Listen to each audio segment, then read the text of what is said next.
Backslash in Python. It is a special character. The function of backslash changed with the letters after it. Now let's see with T, V, and N. Backslash with T.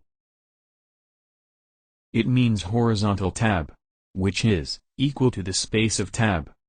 Backslash with V. It is vertical tab, space in vertical direction.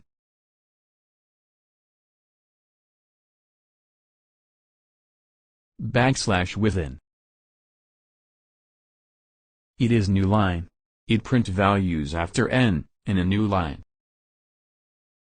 Backslash at end of the line, means the line is continues on. We can also use to print quotes.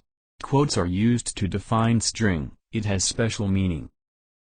When we use single quote, inside a string, it shows error.